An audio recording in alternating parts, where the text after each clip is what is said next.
What's going on, everybody? This is James Grandmaster Facts Voice, and this is another episode of the Facts Project today. All right, for one, I'm not even going to do the introduction on this one because this is somebody that I've been wanting to have on the show for a very, very long time, and I'm so very glad to have her here. Patty from the Black Ramen Podcast. Thank you. I appreciate it. Thank you so much. Look, I caught you last minute. I was like, look, if I'm gonna do this, like, for one, because I like your takes. I like how honest you are. You're not gonna sugarcoat shit. You don't bullshit at all. So when it comes to topics at large, you deliver a personality that is widely known through all of us with being blurs, that you're very direct when it comes to your opinions. So I'm very happy that you're here for today. I appreciate it. Thank you. So now, if you could tell everybody what the Black Ramen Podcast is. Well, what up, everybody? This is Chatty Patty from the Black Ramen Podcast, aka Madam Straw Hat, aka This is My Pirate Ship, aka I am the Celestial Dragon. That's it with the AKAs. But Empress. And for real. I appreciate that, King. I see you. So we're like an anime podcast where we talk about our experience being nerds, our experience in the community, our outtakes on anime and what we love, our passion, with no filter whatsoever, with a New York swag, I would like to say. And your co-hosts are? Oh, we got Derby, aka Sexual Chocolate, and we got Sleepy Bree, aka Sleep, Bree. So yeah, shout out to them. Love them. So for one, First topic of business is I wanted to drop some news on you for anybody that's not in the dark. You know, you probably heard about this bullshit. It's pretty much the fact that Scarlett Johansson, because this is the thing, Patty pays attention to comics too, straight up and down. So Scarlett Johansson is suing Disney for a good some amount of money because she was promised within her contract that she was going to get money off the theatrical release and the money and I guess the ticket sales that were brought outward. What they didn't promise her as far as renegotiation was concerned was the fact that because of COVID, the movie had to go into streaming as well as theaters, and she did not get that guap off the streaming end. So this, for one, this shit would never happen to Robert Downey Jr. The fact that it's a woman, this is a woman trying to get her cake. They did not renegotiate with her because of the pandemic. They probably would not do this to anybody else. You probably would not have heard it. And the thing is, I'm giving Scarlett her credit because the movie came out. She did her red carpet. She did her interviews, professional as fuck. And then after it took some time for the movie to basically get off its center, then she was like, oh yeah, by the way, I'm suing Disney. I mean, did you see the can of worms now? Like, what's going on? There's other people that's lined up to sue Disney too. Right. Yeah. So, with her, like, she gonna get it. She gonna get her coin because it's on paper, it's on contract. Right. I think they're gonna settle this outside of court. And I totally agree with you. I feel like if it was Robert Downey Jr., this wouldn't even be a factor. It's because of the fact that she's a woman. Shout out to her though. Like, I'm glad she's doing it. Like, give me my coin, run me my money. Mm-hmm. And I think based on those numbers, they were supposed to promise her something else too. Like, correct. So I think maybe a sequel? Well, I don't know how they're going to do this, or a series. I'm not sure. I think it was supposed to be a series that was supposed to be deliberated off of her past, off of Disney Plus. Like, the movie was going to lead into a series. Okay, see that. Okay. Which is probably not going to happen now. No, never. Yelena's Black Widow from now on. That's it. Like, you think I'm going to have you doing series for me after you just took me to court the other day? Like, nah, I'm not doing that. But at the end of the day, she made a name for herself, right? So I think she'll bounce back, and then she'll be known as the female not to fuck with. Like, but that's the thing though. I'm kind of worried that they might blacklist her because it is Disney. Right. That's something that we have. That's something that's a bit of a concern. I hope they don't. So, is it safe to say that Disney tried to finesse her ass? oh yeah, most left for real. Now, let me tell you something. Disney tried it with no lotion with this one. I'm telling you. They really try to take advantage of her. Really. Come on, you got it on paper. For them to be so bold and not care that this was on the contract and just proceed as is, like they pretty much thought they could really get away with this. And I'm happy that she stood up. I'm happy that she was like, okay, I'm gonna take you out of court. That's a powerful thing to do because it is Disney. That's a big name. Like, yeah. And you notice after she basically said that she was suing them, Disney came out with a statement like immediately. It was like, I think maybe an hour. It was like an hour after she said that she was suing them. She was like, oh, well, obviously she is insensitive to the fact that we had to go into COVID-19 protocols in order to get this movie released. Okay, renegotiate the contract. Let me tell you something. Disney got mad lawyers on retainers. Somebody got whiff of this and was like, okay, we need a statement. Somebody wake everybody up. In these, we need to pull out a statement right now. They know what they're doing. Of course, it's code red. Like one of our own is really shitting on us. We got an image to uphold, even though we're not, the best, but we are Disney. Like we got everything. And even in that image, Kevin Feige is upset and embarrassed at the fact that Disney pulled this type of move. Now, the last person that you want to upset is the man that got you all these gold medals. I mean, I hope they learn from this, but obviously it's never going to stop. This is just the way the industry is run. This is how it is. Like they pretty much thought that, since you're a woman, just be thankful what coins we give you and keep it pushing. Yeah.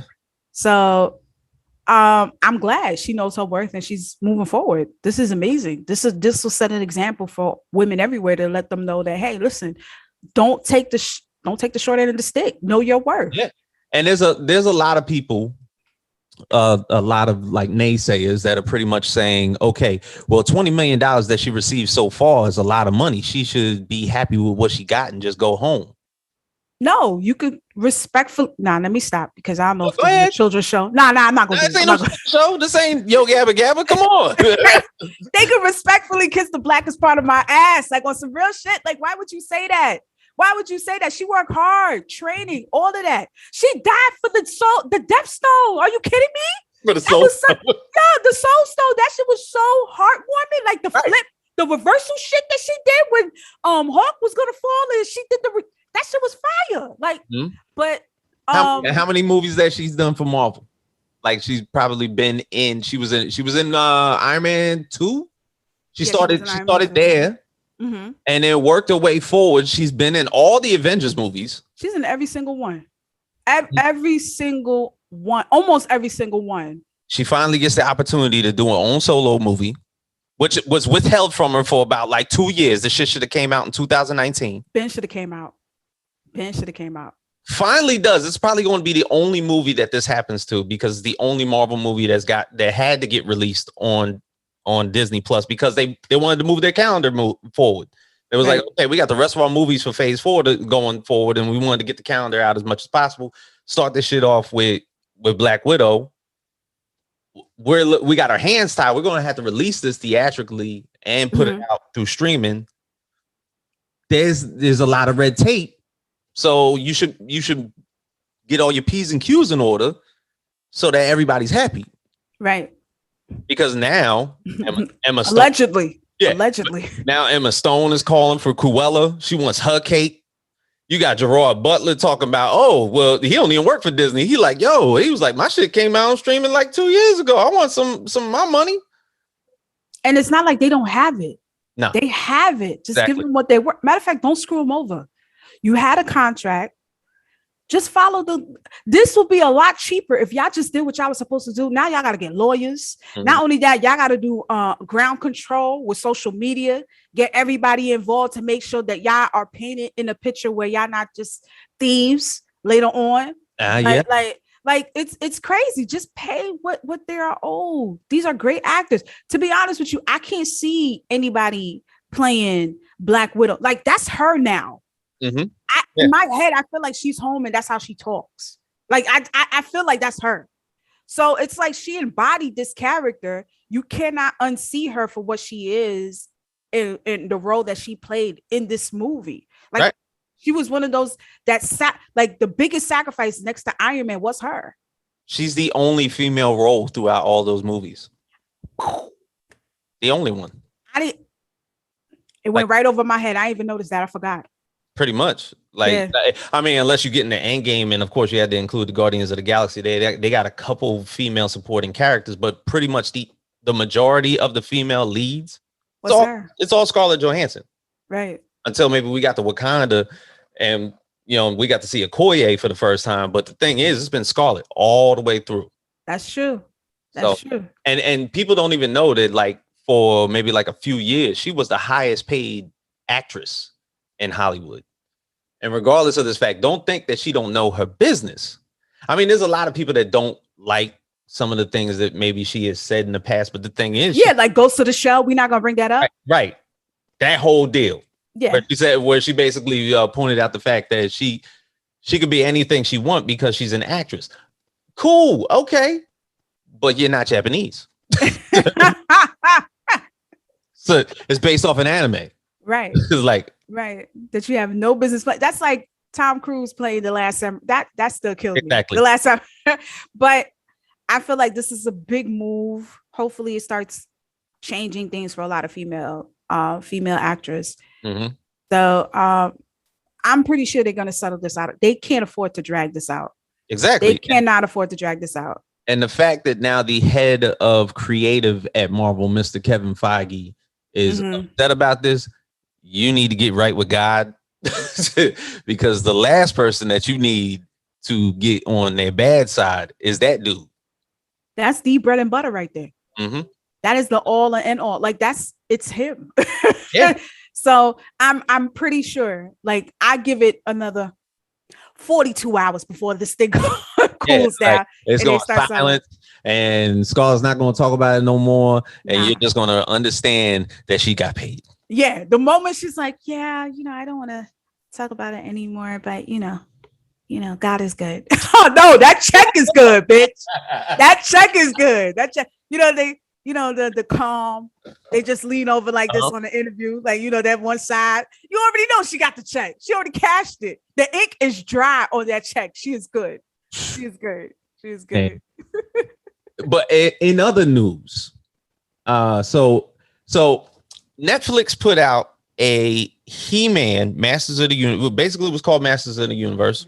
He-Man, Skeletor, Moss Man, Teela, Eveline, Duncan, Battle Cat, the whole nine. For anybody that does not know nostalgia, He-Man and the Masters of the Universe, Saturday morning cartoon, fire for years. Yeah. Then came She-Ra, then came G.I. Joe. Exactly. Yeah. The thing is with this one, it was pretty much given to the people at Powerhouse Creative, the anime makers behind Castlevania, in order to do a lot of the animation for this show. And the aesthetics, fire. Mm-hmm. I'll give them that. But a lot of people are little up in arms as to the fact that it didn't revolve around He-Man. It revolved around the female lead. Okay. So within the first episode, something happens to He-Man. Teela has to carry this whole season all the way through. And here come all the motherfuckers talking about, no, I wanted to watch this because of He-Man. Who's this bitch? Trolls. Yo. So trolls. It remains to say that are people just that dysfunctional when it comes to a female lead? Yes. Even when nostalgia is involved. Yes. I didn't let you finish. My bad. Finish. Go ahead. I totally think so, because it's like, bruh, if the story is well written and it's told and there's action, right, and there's purpose, just let it ride. Just let it ride. You've been seeing the same character for years and years. Yes, it's He-Man, it's nostalgia, but I like when they put spin on things. Yeah. And to have a female protagonist, that's fire. That's fuego. Like I would listen. I love to see it. I would love to see it. I just don't want, because of that reaction, I don't want Netflix to stop putting out content. Nope. To where we see less and less female protagonists. There's already that's a problem. There's already going to be a season 2 for this shit. Of course, because of the cliffhanger that ended this first season. So, but the thing is, you know, it's crazy. Like, we're in 2021. Mm-hmm. Y'all motherfuckers still on this shit. I mean, it's not far fetched. I mean, look at the baby. You know what I mean? Like. Hey, look! All this man. If we're gonna bring that up, let me just say this about him. If you are an entertainer, rapper, singer, comedian, and you get invited to establishment to perform your art, your craft, perform, thank everybody, walk the fuck off. That's it. That's all you got to do. You ain't got to come out there and fucking say what's on your mind at the time. Like, you had way too many mollies in the backstage and just felt like you need to get your points out. I mean, listen, let me tell you something. With that whole incident, real quick, that was expected. You know, I'm not expecting him to be like a genius or, you know, politically correct, but that hit right on time. Him. See, I just saw the little slick shit he was doing. Not only the whole Tory Lanez situation too, on top of that, man. Like, he's a whole clown. Megan performed right before him. Right before him. Who does that? Like, I don't understand that. Like, so she, listen, at the end of the day, I'm happy to see this come out because now we know who. Cancel culture don't mean shit, but I'm gonna let you know right now, a lot of women are going to think twice about spending their coin into supporting this certain individual. Mm-hmm. So it's sad to see it, but I like to see how you are like 24/7 before I know if I could really fuck with you or not and really spend my bread on you. Because I want to support all Black content creators. I want to support all Black artists. But if it's that type of bullshit, nah, I'm sorry. Let me keep my coin. I got shit to do. I work hard for my shit.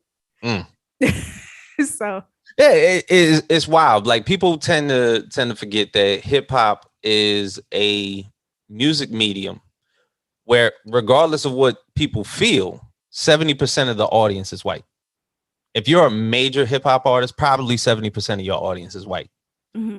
So that 30% of us that supported you through this whole thing, and yet you're gonna shit on basically a portion of us. You know, it's gonna feel a little bit different now. Those white fans are gonna be like, "Oh, I'm riding with you. The baby's that's my dude right there. Mm-hmm. Love his shit."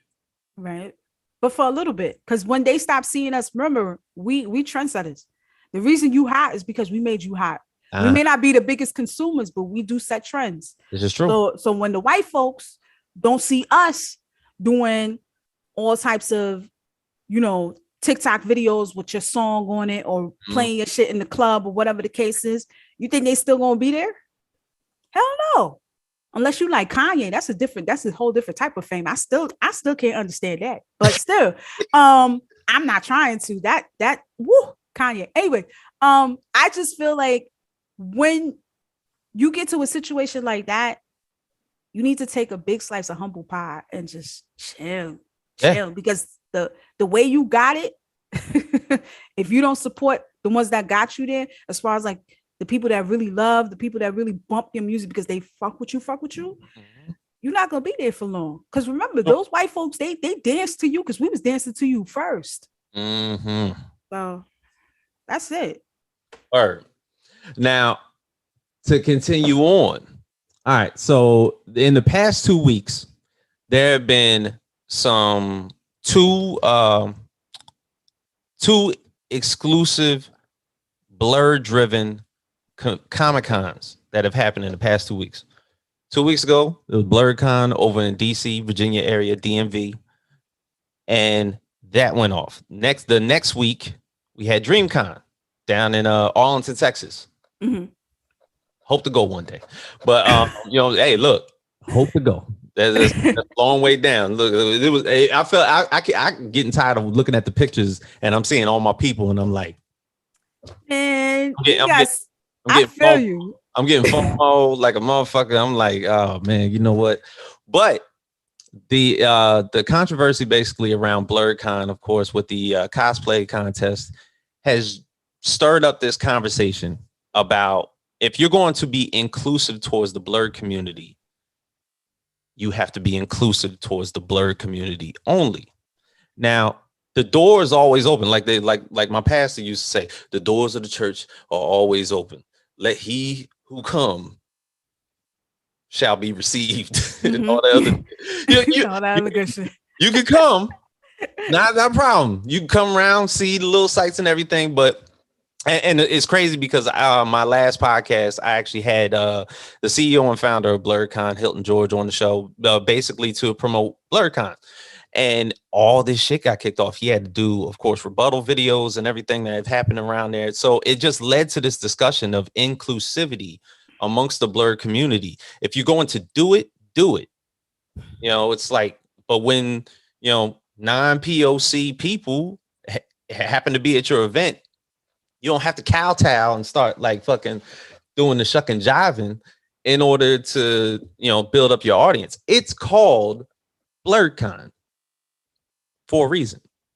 Blurred does not mean everybody. Ladies and gentlemen, let me just say this. Blurred does not mean everybody. The word was specifically created for people that look like me and this lovely gentleman right here. I'm not saying you can't participate. I'm not saying you can't walk in. I'm not saying you can't just enjoy the festivities. But at the same time, too, this place was invented and created for people that look like us because we never had a place where we can just coexist and just have fun. Remember, we built this shit because y'all didn't want us in y'all shit. So we built our own shit. Pretty much. Right? At the end of the day, I just feel that this is all the way fucked up. Like this is all bad. This is all bad. There's nothing that could really fix this. Mm-hmm. At this point, this is really, really, really bad.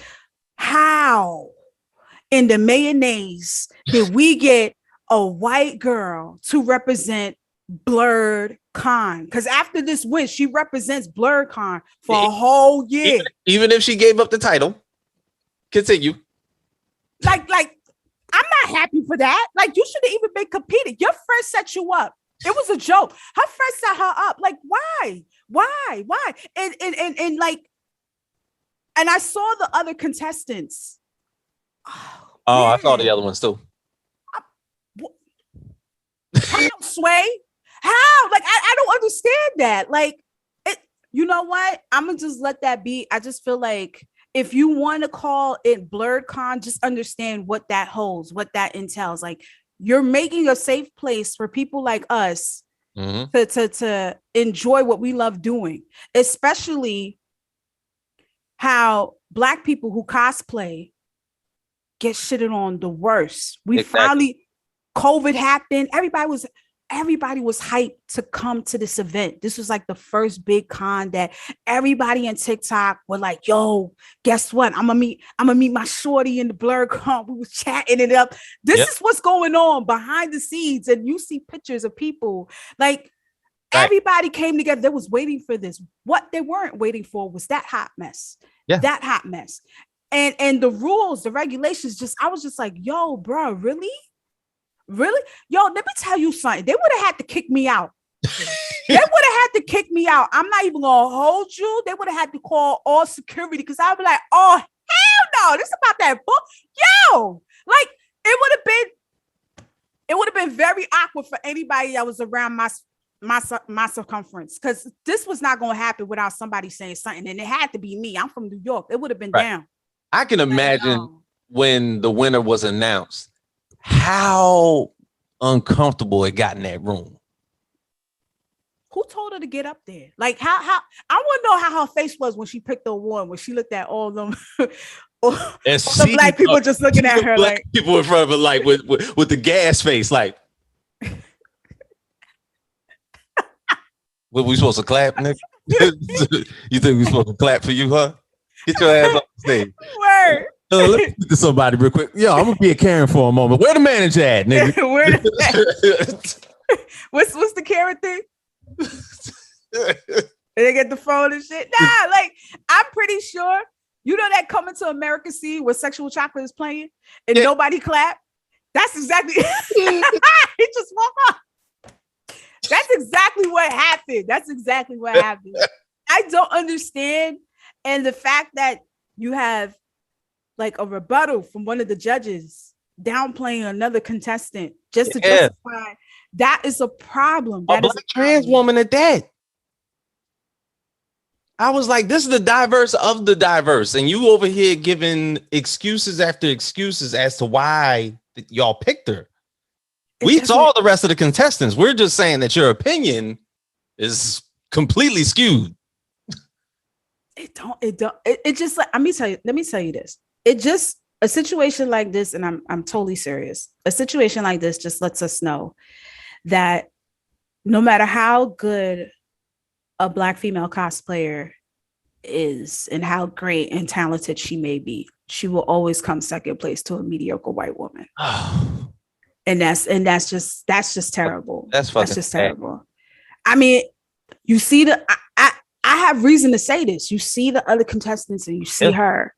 It's night and day. The fact that she went to other cons and wore the same cosplay and didn't win anything, but the fact that she went to this particular blurred convention and she won, not just won, she was first place.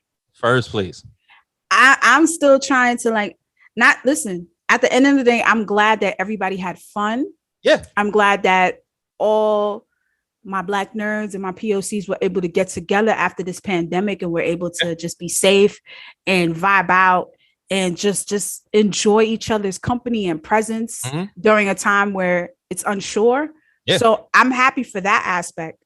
But this right here, it got to change, man. Yeah. It got to change. And just off that note, like, yeah, I understand that the young lady that was involved got death threats and all this shit. She didn't deserve that. She doesn't deserve that type of backlash, because that should be reserved for the people that basically put that up there, because they kowtowed to her. She was, like you said, she was set up. Whoever her peoples was that put her up on that, say, girl, you should enter. She ain't your friend. Ain't your friend. She set you up. She set you up. The moment she said, oh, I'm gonna hold your bag, go up there, she set you up. She is not your friend. She is not your friend. Why would you do that? Why? You take her off your buddy list, bitch. Word. No. And people, let me explain something to you. Understand, especially white folks, when you get a pass from Black folks, understand that pass is for you and your Black friend. That is not with the whole community. I'm not saying that she wasn't allowed to participate and do her thing, but how comfortable she is to be able to coexist and do her shit, that's for with her friends. That's for with her peoples. Understand, when you come into Black spaces. Oh yeah. That shit does not transfer. No, it does not. It ain't a bus pass. You can't go from Brooklyn to Queens. You can't just hop on any. Hell no. You can't do that. So I just need people to know and understand that, especially non-POCs and non-Blacks. If you get a pass and you have a friend or whatever, just understand you get passes to do that with them, not with the community. Understand that, and stop inviting motherfuckers to the cookout, man. That's what I'm saying. Straight up. Not everybody should be coming to the cookout, jamming with you, fucking with you. Like, I'm not looking for allies anymore. I say this all the time. Fuck allies. I'm not looking for allies. I want accomplices. I want somebody that's going to be in the trenches with me. I want somebody going to take that hit with me. I want somebody, if we protest, you see a cop coming from me, you go right in front, be like, no, where's your manager? That's the type of motherfucker I want. That's what I want. That's what I want. Because I don't want to hear, if you got to tell me you an ally, you're not really a fucking ally. Your actions should speak for it. And that, like I said, I don't want no fucking allies. Allies do not exist to me. If you really rock with us, if you really rock with Black people, if you really rock with POCs, you need to be an accomplice. You need to be out there in the trenches, being treated like us. To really understand that this shit is unfair. You need to preach, not to me and my Black friends. You need to go back home, start educating, re-educating your parents, your family who are racist, and let them know, hey, listen, this ain't cool. If we all don't eat, nobody should be fucking eating. That's how it should be. Because in your household, y'all don't talk about racism. We have to. We every single day. That's scary to have children and you have to discuss. All right, this is what we have to do when you go outside. Mhm. If you get pulled over, they don't have to worry about that. Not at all. Not at all. Like, yeah, But on the other note, that next week over at DreamCon, I heard that everybody had a fucking fabulous time. What? Let me tell you something, Frankie. Next time, right, Frankie? Yeah, this is for you, Frankie, because I know you're gonna see this. Frankie, next time it's me and you in the trenches. I'm telling you, it's me and you all day. And I'm not gonna hold you. We were supposed to go. I messed up. Y'all supposed to go together? When I tell you I messed up, I dropped the ball on this one. This is how I know I dropped the ball on this one. I told my brother, and I called. I was like, yo, I'm thinking about going to DreamCon. He said, well, them RDC niggas? I'm like, how you know about them? He was like, what? Them niggas is funny. I'm like, oh, okay. Well, I was supposed to go. That's how I know I fucked up because he was like, supposed to. I thought you were going. I said, I need to get back to Frankie. I called Frankie. Frankie's like, yo, sis. I don't know, sis. I don't know. I should have went. Yo, we gotta go. We're going next year, right? Yeah. Look. That's in the plans. That's in the plans. Because I was really getting tired of like looking at like everybody's feeds, and they had the parties at DreamCon, the panels at DreamCon, the cosplays at DreamCon. Everybody and their mama's sister's brother was over there. What's the name from Bad Way Food? Oh, I know who you talked. Oh God, I was out there with Frankie. I was like, yeah. yo, what is that? Oh God, she a baddie too. I love her. I love you, boo. Linda. No, I knew Linda. I was just checking if he knew. I knew it was Linda. The Real Ninja Reviews, the 8-Bit Clothes podcast was out there. Oh, yeah, shout out to them. I was like, man, fuck the people. I'm like, y'all all formulated and went to Texas? Damn, man. Damn, you know. I just want to go hang out, do hood rat shit with my friends. Yeah. Like, that's all. Right. That's all I wanted to do. Now, and they having so much fun. My feed, yo, the whole entire time I'm working. Yep. That was depressing. What? Ain't it? Yo, my face just got longer and longer and sadder. Oh my God. I was just so disappointed, but I'm glad y'all had fun. But yo, check this out. Yeah. I'm coming next year. Y'all ain't ready for me. I'm coming through with Tim's in the summertime. Okay, I'm like, yeah. Like y'all gonna hear me pull up. And I got the Air Force Ones, the black ones in my book bag, ready to pop shit. Ready to pop shit. Like, yo. But see, all those were out of the way because now we're into our tri-state shit with our conventions. Anime NYC and New York Comic Con will be coming up pretty soon. Oh, I mean, no, they're not blurred centric, but we tend to invade that shit we are conquering that shit. Are you serious? Yo, have you seen the lobby of Anime NYC? Look like somebody cooked out. It's wild. Yeah, I saw a nigga pull up with a whole jumpsuit and Tim's on Friday on the first day of the con. I was like, yup, I'm home. Yup. This is lit. Yo, it feels so good. Anime NYC was actually our first con like 2 years ago. Really? Yeah, we did our first episode right after 2019. Yeah.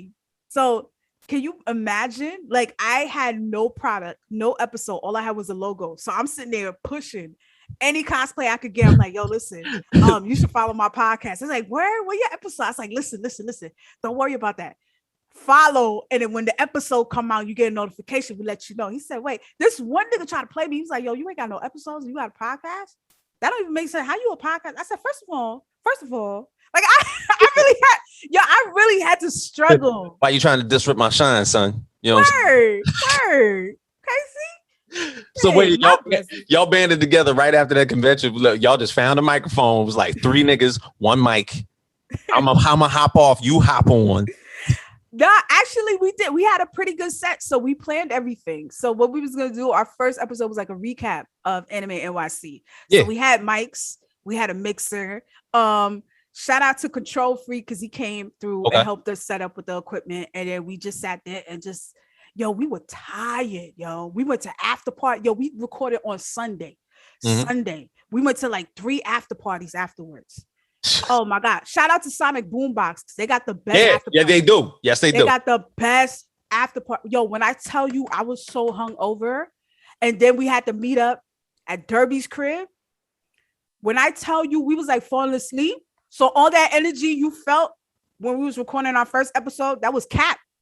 That was all cap. Yo, like if you would have saw it was all cap. You should have seen my eyes. My shit was shut. I'm like, yeah, what's up? This is Black Ramen Podcast. I was done. I was done. There was people sleeping on the couch. We had friends coming in trying to be like the audience with the participant. They were knocked out. This one nigga was drooling. Like, I'm like, who man's is this?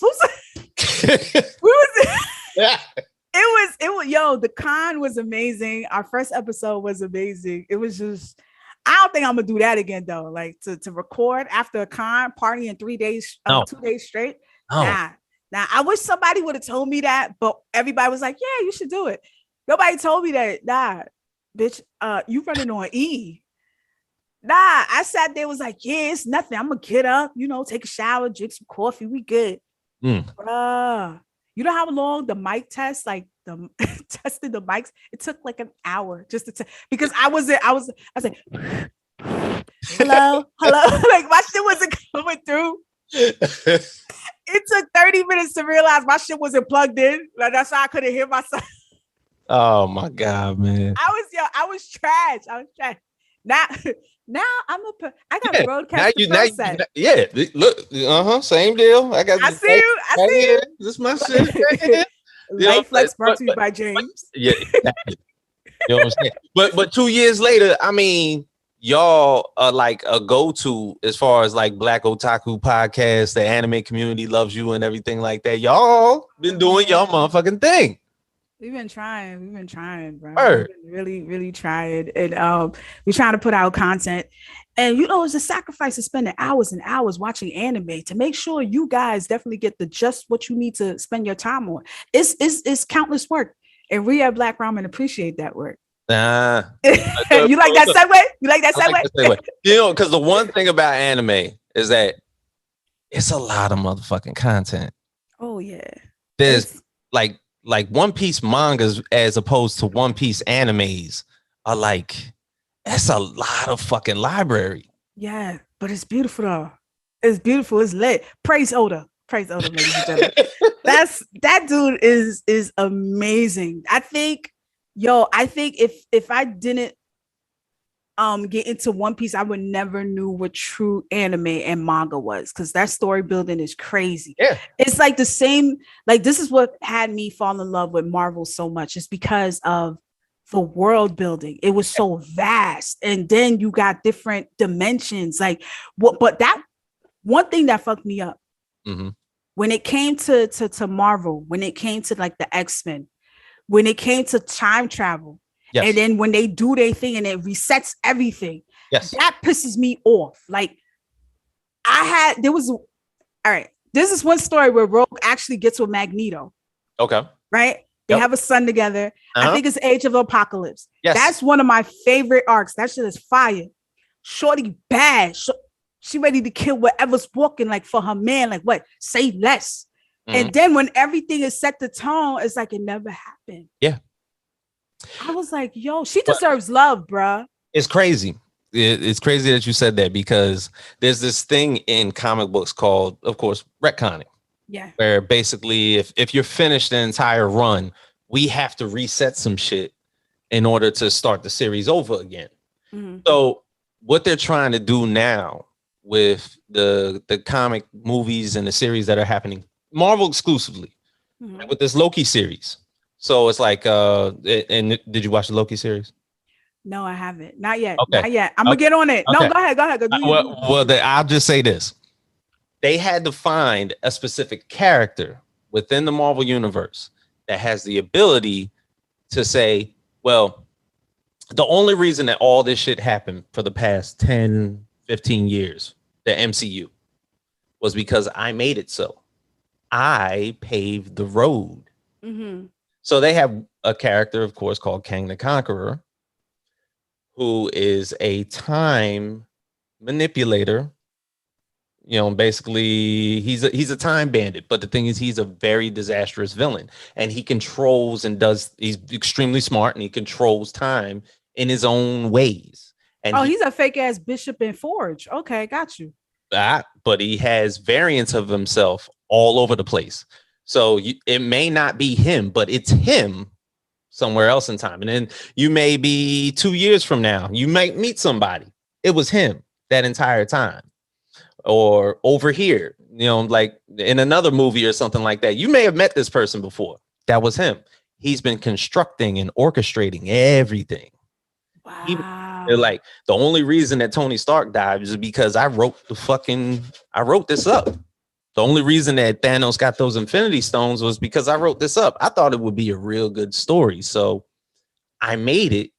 And you guys wanted to like basically snap half the universe and then snap it back. Well, I made that happen too. I just found that kind of interesting. So I wrote that up too. I'm not gonna hold you. That sounds fire though. Yeah. That does sound fire. It's basically somebody authoring the book and then telling you to your face, I did it. I did all this. Yeah. It was like, y'all thought that y'all biggest foe was Thanos, but what about the dude with the pen that's just sitting over here just putting all this shit together? Because if I don't do it this way, the whole thing's going to go out of whack. Wow. So if I don't do it in this particular fashion, something very awful is going to happen. Is he already introduced? He's introducing that Loki series. Wow. All right. So did they say they're going to release issues with him in it? Because I'm pretty sure they're going to do a whole series with Kang has been around since the 70s. No, I'm talking about with him being in that universe. Yes. Mm-hmm. Going forth after this Loki series, absolutely. Okay. Because Kang is known as a bunch of other people. He's been known as Iron Lad, which was the mentee of Tony Stark. He wasn't necessarily like a student of Tony Stark, but he was so enamored by Tony Stark, he decided to become a sort of like replica young Iron Man, and he named himself Iron Lad. He was also known as Immortus, who was under the tutelage of these cosmic beings called the Timekeepers, and learned a lot of things cosmic wise about how to manipulate time through them. Then he was known as Ramatut, which was basically somebody through ancient Egypt who garnered up his own civilization. He was also known as the Scarlet Centurion. He's been known as all these people because he's been fucking with time the entire time. That is crazy. Yeah, right? Wow, that is crazy. That'll do pretty good.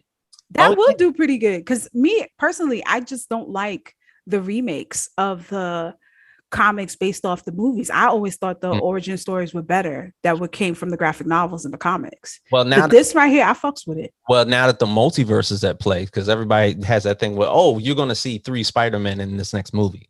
But there's a reason for that, because now the multiversal war is going to happen.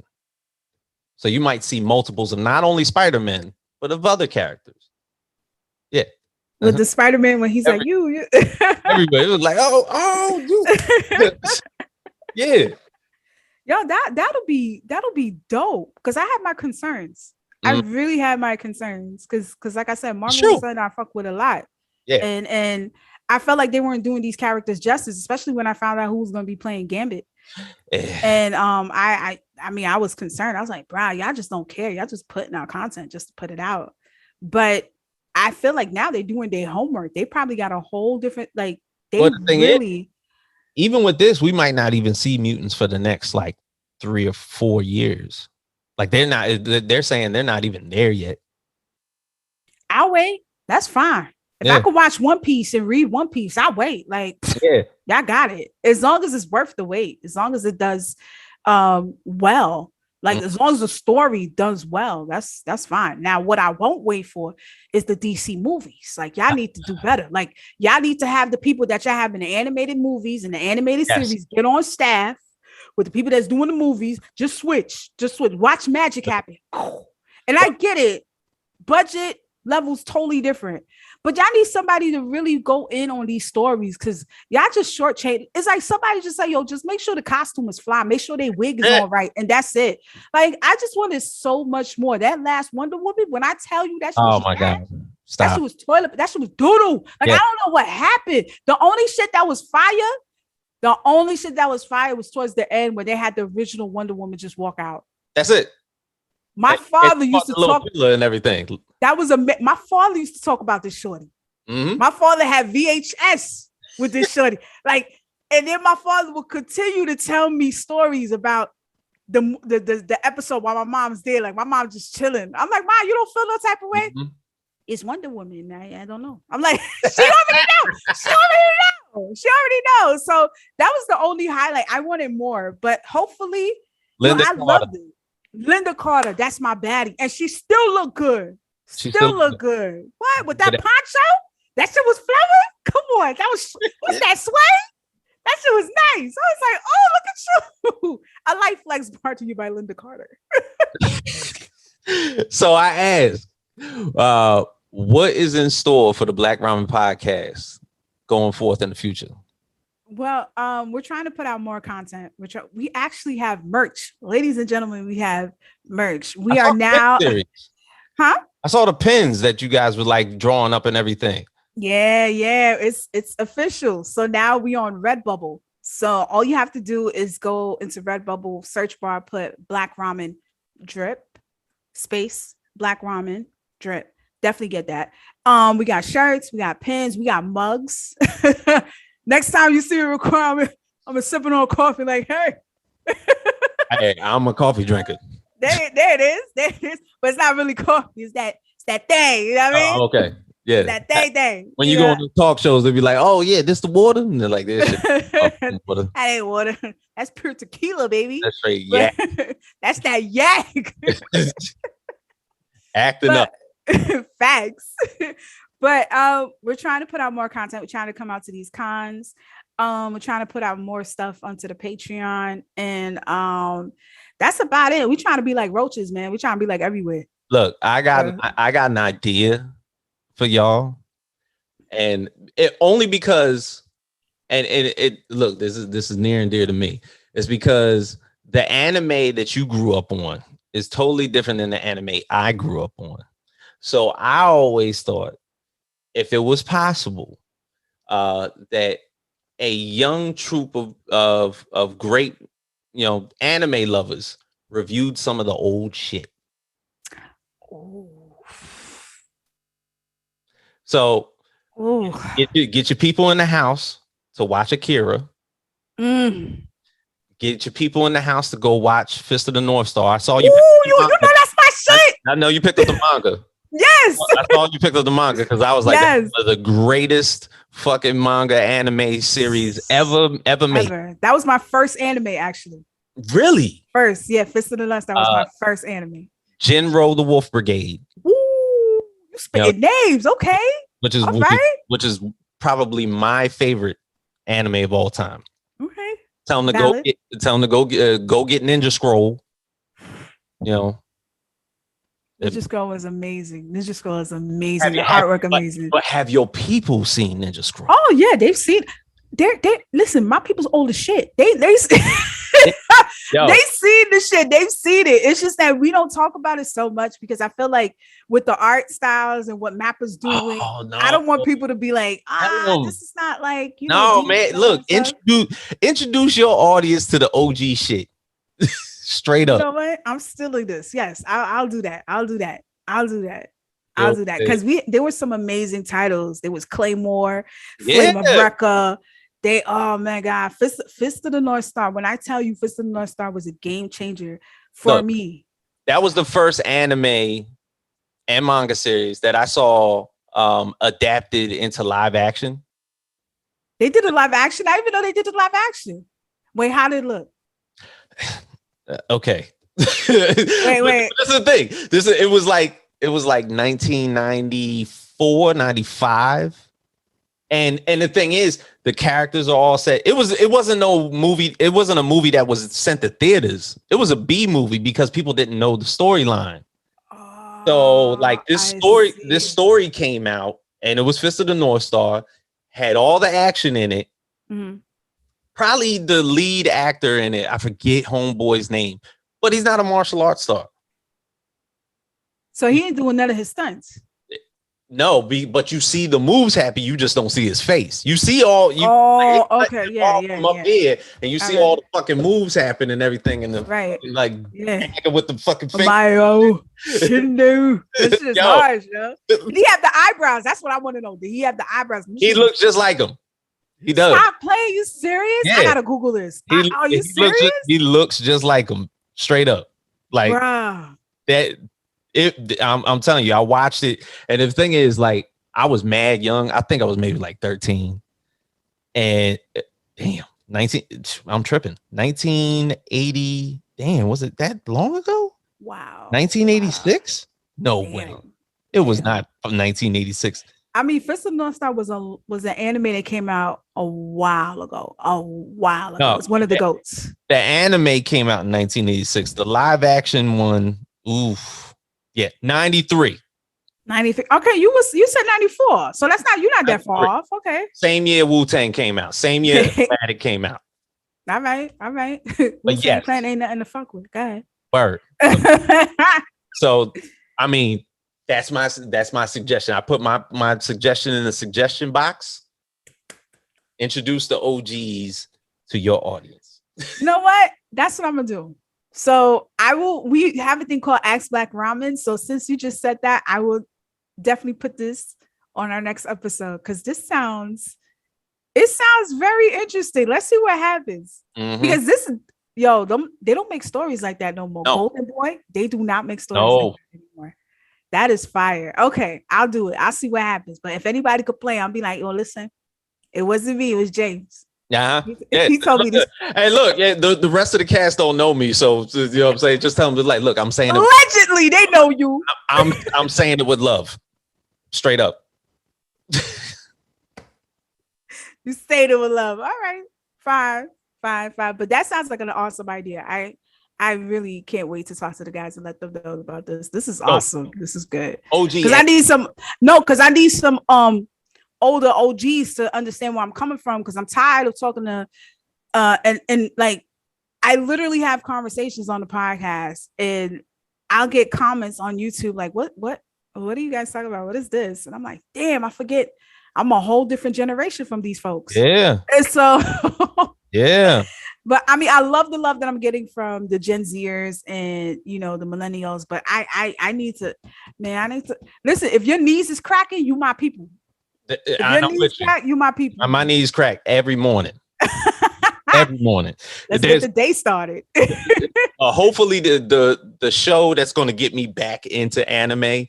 All right, so it was a manga series in the mid 80s to late 80s, all the way into the mid 80s into the mid 90s. It was a series called Spriggan. Isn't Netflix bringing that back? Netflix is bringing it back. So it is. I think it's out already. No, it's coming out in like a couple months. So Spriggan was my shit when I was super young. Yeah. And it's going to get reintroduced in a new form. Like I saw the trailers for it and I was like, okay, yeah, I'm fucking ready for this shit right here. It looked clean. It looked clean, but I don't know. Ever since they I'm still a little iffy with Netflix. Ever since they did Yasuke, I was just like, right. But that's a whole different story. Y'all should have had like a fucking 4-part series about Yasuke. We can't talk. Listen, no more. We'll be here all goddamn night. Nah, we can't do that because then Netflix not gonna want to fuck with me. LaShawn Thomas gonna be like, "Who is this bitch?" I don't want to do that. I don't want to do that. Shit on my series because I got mech warriors and niggas that don't even belong in my storyline. She over here popping shit. It's like that type of shit. James, what was that? What was that? What the fuck was that, yo? I'm sitting here watching this and I'm like, yo, bro, no. It was an ancient civilized African-American tale of a young man who was based in Japan who was formerly known as a slave, but unbeknownst to him, mech warriors and fucking magic followed him everywhere. That's what it was. You should have said that. Just say that. Right. Then you can follow along with the story. Be like, where did that nigga come from? And when did he become a side character? And this white little girl is like, ain't nobody coming to see you, Otis. I think somebody actually made it sound the best to me. Somebody said that LaShawn Thomas created Yasuke almost as a love letter to Japan, whereas we watch Afro Samurai, it's a Japanese man, I forget homeboy's name, who basically loved the urban culture and created a storyline based off African American culture here in America with his little twinge in it. So like those were like the two shows, like the contrast, and it wasn't like, okay, this is making it sound better. No, it's like Afro Samurai looks like the movie that I want to see. Facts. Like what was like the show that I want to see? The story made no sense. It was just, I was just like, bro, this doesn't make any sense. Like I don't have nothing, like there's nothing compelling about this character. That's why there won't be a second one. Didn't they get okay for season 2? I think they got okay. I thought there wasn't gonna be one. Oh nah, shit. I think they got okay. They got Yasuke merch. They got Yasuke merch. I mean, look, the soundtrack was fire. The soundtrack, yo, Flying Lotus, shout out to y'all. Look, they killed that soundtrack. They killed it. It. But that Mappa could have done better. Yeah, like Mappa Studios did a great job, but they could have wasted. They could have made their time into something else. They could have took their time, and Netflix played them. They played them so like, how you gonna pay $32 per cut? Ugh. 32. You know who should have got $32? LaShawn Thomas should have got $32 for that whole anime. He should have just left. She should have just left. And then afterwards, real writers should have been in that room to let him know, listen, we're gonna change the story. The mechas, nah. And you know what? I'm not even gonna hold you. There's nothing wrong with mechas. We all love Evangelion, Neon Genesis, Code Geass. There's a lot of mechas out there that are really good. It's just not even. It don't make sense. No. Even if he rewrote the stories and made them fit, I probably would have ate that with a grain of salt. If I didn't know it was going to happen, don't tell me Gundam's going to show up if he's not supposed to be there. When I tell you he was so ready to put mechas in this anime, it was within the first 2 minutes. Ladies and gentlemen, 2 minutes and 35 seconds. You see the mecha already fighting other niggas in the battlefield. I'm like, wait, hold up. There's a battle with mechas? It was like a historical contrast type of movie. What? Let me tell you something. If I'm a samurai back in that time and I see a mecha in the middle of the battlefield, yo, just cut off my head right now. This nigga's spilling out lasers. Yeah. There's no competition. What am I doing here? I'm fighting with a stick. A whole bamboo stick. I just got enrolled yesterday. Y'all didn't tell me this was happening. You said we was fighting other niggas that fight like us. You did not tell me there was a whole mecha fueling out lasers and shit, and y'all still running to him? This fight don't make sense.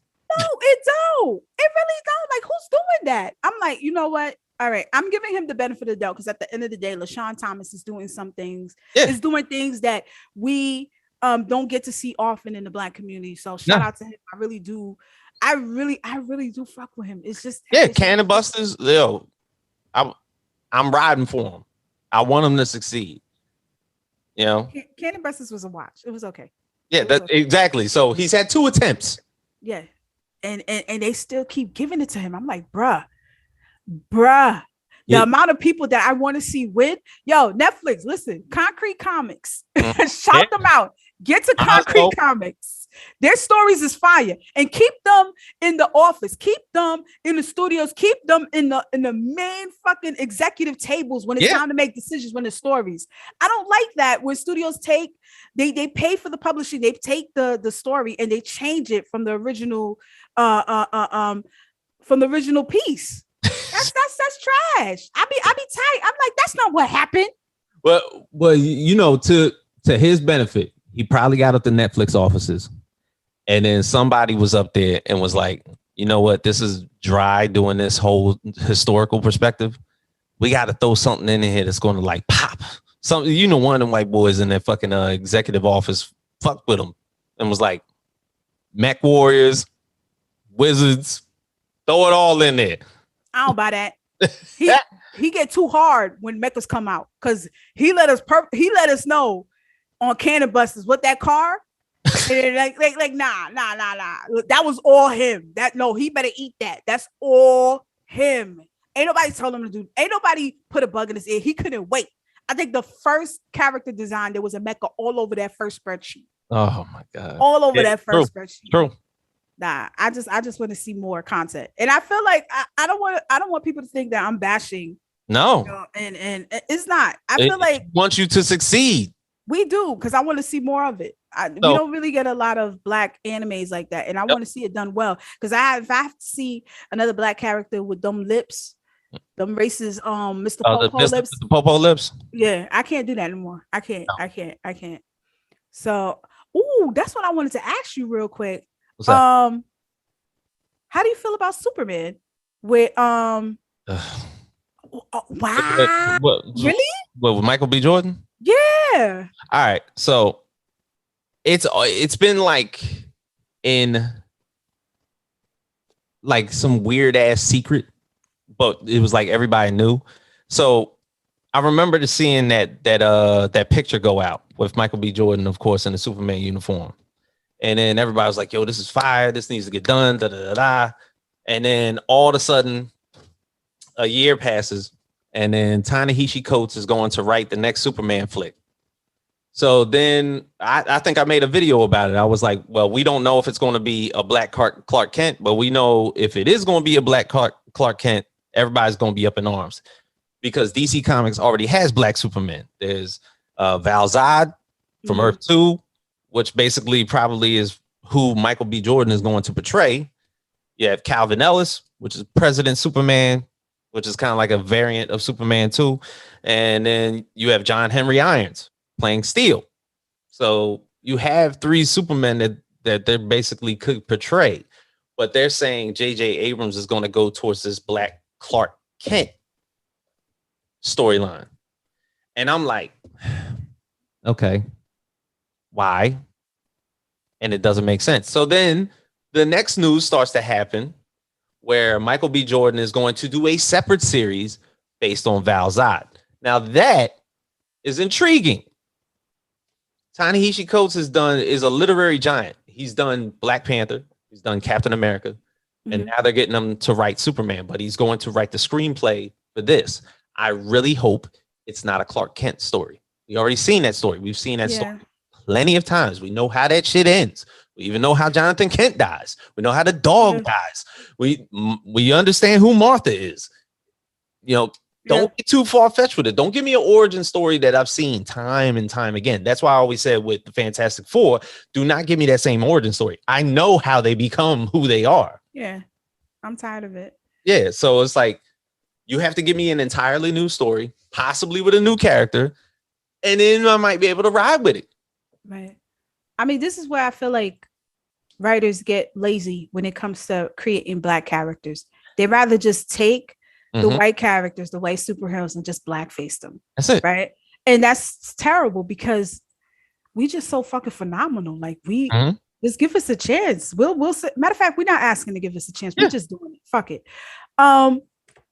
This is a big play. Like Hollywood needs to understand, like, if you want to create Black superheroes or want to put them in the big screen, do not just take a white character and just blackface them. That's it. Don't do that. We have our own story. We have our own struggles. And please, no more trauma porn. I don't want to see none of that no more. I'm good. I want to see victory. I want to see triumph. I want to see just pure swag, awesomeness. And it's not like we don't have characters. We don't. If you don't know the characters, ladies and gentlemen, Milestone, Hollywood, check out Milestone. Check out Concrete Comics. Like, we have them. It's just y'all not looking for them. I got into an argument with somebody in the comments based on, because there's going to be a Batman Unleashed. It's going to be a Spotify podcast about a Batman story. So they're going to utilize a Batman story and do a audio version of it through a podcast. The voice of Bruce Wayne is a Black man. It's Winston Duke, actually, from Black Panther. Ooh, okay. So Winston Duke is going to be Bruce Wayne. You will never see his face, but it's an audio-driven podcast based on a DC comic. He is voicing Bruce Wayne. Everybody's up in arms. Oh, black guy doing Bruce Wayne. You're not going to see him. Are you serious? Yeah. Why are they upset? Y'all wasn't upset with Darth Vader, right? Absolutely. Pulled the helmet off as a white man. Been a black guy's voice the entire time. The whole time. Straight up and down. You know what I'm saying? Wow. So, and his voice smooth like peanut butter. I like that. It's smooth. I want to see that. I want to hear that. So that came out, and basically, people start drawing up those, what you're saying. They're saying, writers are getting lazy when they start race swapping characters. I wish that there was black comic book characters that were created originally out there that I could read. And of course, I replied with every single indie comic that I know. Blah, blah, blah. Concrete Comics, Dream Fury Comics, Okemos by TJ Sterling. There you go. This entire catalog that I got behind me, Stranger Comics. Yes. Shout out to them. They're amazing. Nightfall, Eton Comics with Jember and everything like that. The Lost Children of Andromeda, Time and Salvation. All these ones. It was like, well, how come the big two doesn't do it? Because the big two knows that they're going to make the most money off of their current stable of characters. And when they are tired with their current runs, they're going to race swap them and just go through it again. Because guess what? Kids buy more Superman and Batman shit and Flash shit than any of the other characters. Like, I could give you Mr. Terrific from DC Comics. I could give you Static Shock, and basically who's now getting written into DC Comics is finally. Finally, I could give you characters, but the thing is, are you going to buy them? You know who Batman and Superman. Kids are 2 years old and know who Batman and Superman are. Yeah. You know what I'm saying? So it's like, no, I think you're not giving. I don't know. I think with the generation we have now, we're not giving them enough credit. Yeah. I think if you put out that content, they will eat the shit up. Right now, what a time to be a fucking nerd. Like the way Disney is handling this shit with all, like, it's amazing. This is like, I never dreamed that I would see we're this. being spoiled. Most definitely. I never dreamed that I would see that. I never thought I would see Monica Rambeau. No. I never thought I would see her in all her natural glory. Yep. That's a bad bitch right there. Yeah. I never thought I would see natural hair like out there. All of that. Just, she smelled like coconut oil with some shea butter. Woo! Telling you. But I'm just saying, like, now we at a time where they're pushing out this content to us, pushing it out, and we're eating it up. They're getting their coin. But they need to understand there are POC characters that need to be showcased, and we have them. Of course. Do not just sit there and just take a character. Like, believe in the fans. The fans are now following, slowly but surely becoming the masses. Yeah. They will tell you when something's trash. They will tell you. You know how I know the world's changed for the better when it comes to Marvel and DC shit? After the end of every Marvel and DC movie, whether you notice or not, nobody gets up. It's true. Nobody gets up after the credits. They're waiting for the post. Exactly. I was doing that. No, everybody's doing it now. Like, there was this one lady I heard, I was like, why is everybody still sitting down? Yeah. No. I've had that happen to me too. Yeah.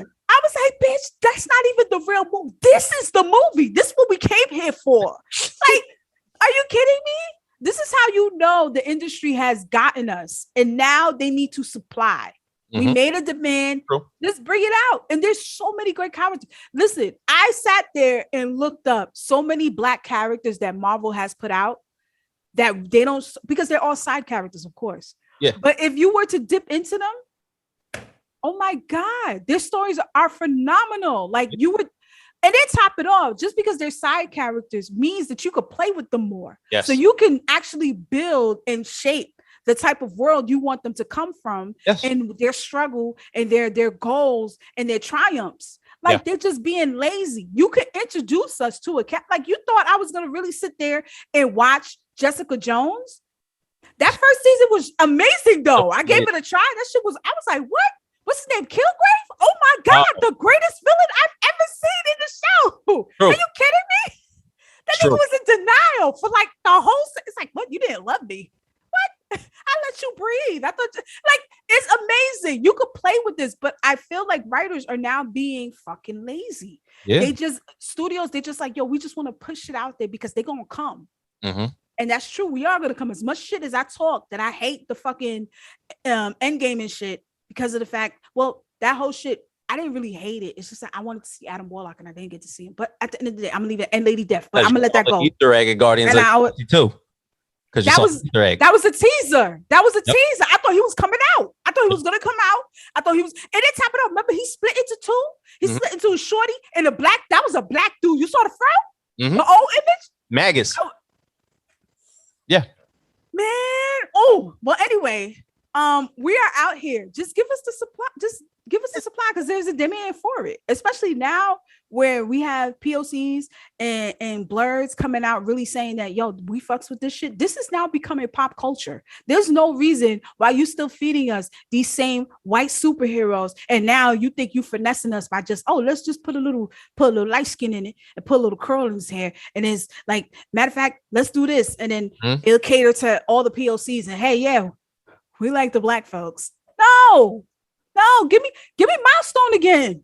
Yeah. Not again. Give me Milestone how it originally was. Yeah. Give me that. Look, and I'm glad you said that because shout out to David Kirkman, who basically released his own Static movie and now just released his own hardware movie on YouTube. Did it himself. What a day to be fucking alive, yo. I'm just telling you, it's amazing. Icon of Rocket 1 just got released 3 days ago. Comic. Are you serious? Yeah, it's a DC comic now. That's crazy. DC didn't even want to fuck with them back in the day. No. Like they was like, all they did was tell them what they could and could not put out. They had a whole building and everything. It's been 30 years since they put out an Icon of Rocket book. And it just came out first issue a few days ago. We're at Static issue 2. We're at Icon of Rocket 1. That's amazing, bro. That's amazing. I want to see more of this. Have faith, have faith in us. We carry this. And they got an anime artist to do the art for Static. Stop playing. How it look? It look clean? Nicholas Draper Ivy, who basically did Exogenesis for Noir Caesar. He's doing all the artwork for Static. Are you serious? Yeah.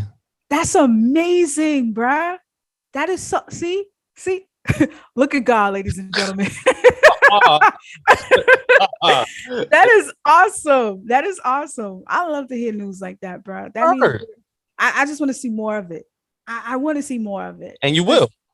And I'm waiting for it. I'm waiting for it. This is the type of stuff that I live for, and I'm excited. I'm excited.